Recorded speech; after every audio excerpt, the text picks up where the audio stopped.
It is September the 2nd, 1666, and within 4 terrifying days, all of London will burn almost entirely to the smoking ground. A single stray spark inside a small baker's shop on Pudding Lane is only minutes away from destroying an entire sleeping capital city below. Stand here tonight in the city of London and you would smell thick wood smoke, tar, sewage, and the quiet fear of 10,000 crowded souls. Wooden houses lean so closely together that neighbors could easily shake hands across the narrow, filthy streets stretching far down below them. A brutal summer drought has spent long, dry months turning every rooftop, wooden beam, and thatch into dry, waiting fuel for total disaster. At 1 in the morning, baker Thomas Farriner wakes up choking on thick smoke pouring silently through his shuttered bakery on Pudding Lane. He escapes quickly across the rooftops with his frightened family, but his terrified young maid refuses to follow him and burns alive inside. Within half an hour, hungry flames leap easily from the bakery straight into the stables of the Star Inn, just across the narrow, dark street. Hay, straw, and dry old timber ignite almost instantly, and the fire begins climbing steadily toward the crowded warehouses waiting beyond. The Lord Mayor is woken up and shown the small blaze, and he mutters dismissively that a woman could simply piss it out and go back to sleep. By dawn, a fierce and relentless easterly wind is already driving burning embers across rooftops faster than any citizen below can even react. Along Thames Street, warehouses packed tight with oil, tallow, brandy and coal all explode violently into roaring pillars of orange flame. Rats and plague-weary Londoners alike flee through the narrow alleys as fire devours entire crowded blocks in just a few short, terrible minutes. Church bells ring out desperately in warning, but there is still no fire brigade yet, only leather buckets, iron hooks and desperate hands. Some frightened citizens whisper this is divine punishment, still raw from the terrible plague that had killed thousands just 1 year before. By midday, the fire has become something entirely new, a screaming firestorm now generating its own violent, howling internal winds around it. Families load carts, wagons, and even borrowed coffins with belongings, fleeing desperately toward the open fields north of the burning city. The Thames grows thick with overloaded little boats as wealthy merchants pay small fortunes to escape the flames with their precious possessions. King Charles II himself rides through the smoke and chaos, personally ordering entire houses torn down to try and starve the flames. But carefully planned firebreaks mean absolutely nothing when the wind itself is hurling burning debris hundreds of feet through the smoky air. On the second terrible night, the fire finally reaches the ancient medieval heart of London, and Cheapside becomes a screaming, roaring inferno. Grand merchant houses, some 5 centuries old, collapse silently into ash within hours, quietly erasing generations of irreplaceable history.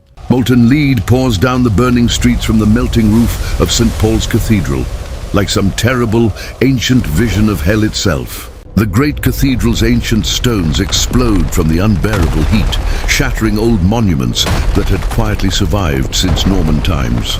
Booksellers sheltering near the cathedral lose their entire stock, an irreplaceable library of knowledge reduced to smoking, drifting cinders. By the third exhausting day, panic curdles into something far darker as wild rumors spread of foreign agents deliberately starting more fires. Angry mobs beat and nearly kill innocent Frenchmen and Dutchmen, blamed simply for being foreign inside a burning, terrified, frightened city.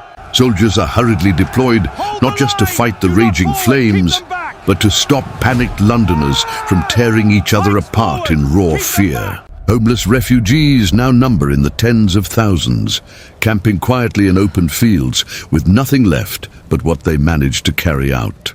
Moorfields quickly becomes a sprawling makeshift city of tents, blankets and salvaged furniture, stretching endlessly across the open fields. On the 4th exhausted day, the relentless wind finally begins to weaken, and desperate Londoners dare to hope the fire might finally end soon. The Duke of York's men, use precious gunpowder to blow up buildings ahead of the flames, creating gaps the roaring fire simply cannot cross over.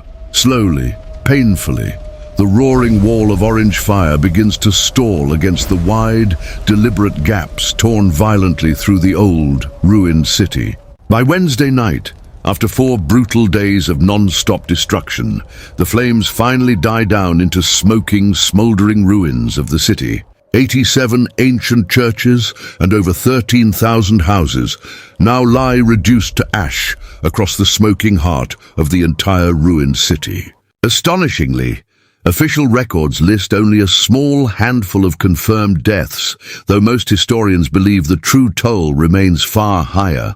Many desperately poor Londoners likely died completely unrecorded, their remains reduced to ash, too complete to ever properly identify again. The scorched ground itself stays far too hot to walk on for days, with thin smoke still quietly rising from cellars weeks after the fire ended.